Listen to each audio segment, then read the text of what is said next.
My mother loved to bake. She would always make the best pies and cookies and all kinds of delicious treats. They always had the right amount of chocolate, sugar, or nuts in them. They had a taste that everybody's sweet tooth craved. Whenever someone asked her what she put in her baking to make it taste so great, she would always reply with a secretive smile on her face. "It's our secret ingredient." Then she would ruffle my hair or pat me on the back. I would always help her with baking. I remember when I first helped her. I was 4 or 5 years old. My mother was preparing all the ingredients and told me to wash my hands before touching anything. Then she said, "Hold out your hand." Of course, at the time I didn't know the difference between left and right, so I held out the wrong hand. "Other hand," my mother said, frowning. So I switched hands. "Good. A little trick to remember which hand is left is to hold up your index finger and your thumb. See? It makes the letter L. The word left starts with the letter L. Now, put your right hand." I checked to see which hand was left and which was right. "Over this bowl." "Good.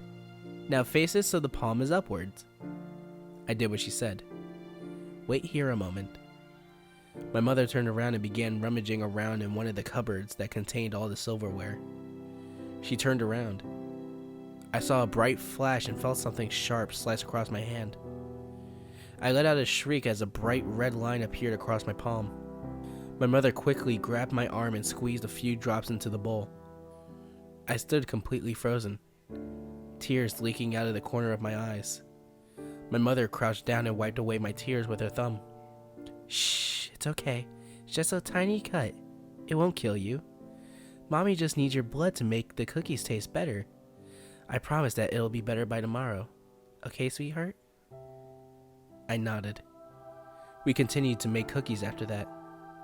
I admit, they tasted pretty damn good when we finished.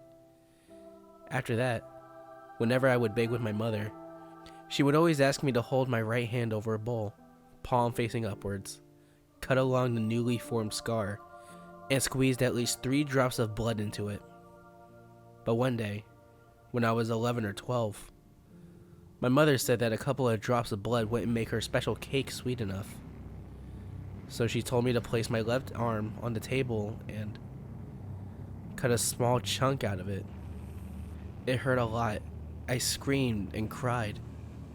When my father got home and saw the blood-stained bandage wrapped around my arm, my mother said that I had tripped and bashed it against a sharp corner on the sidewalk.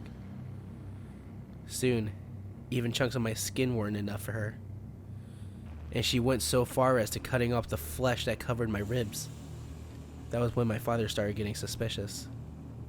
By the time I was 16, I barely had any muscles on my left arm. The scar on my right hand was so deep, I had to keep a bandage on it for the entire day so it wouldn't bleed everywhere, and you could see my rib bones. She would always tend to the wounds, of course, dressing them and then bandaging them up. My father eventually caught her trying to cut my thumbs off, and she ended up being put into a mental asylum for the criminally insane, or something similar. Eventually time went by and I met a nice man. We got married and had 3 kids, 2 boys and a little girl. I enjoy baking lots, but my cakes don't seem to have the flavor I'm looking for. They almost need to be sweeter.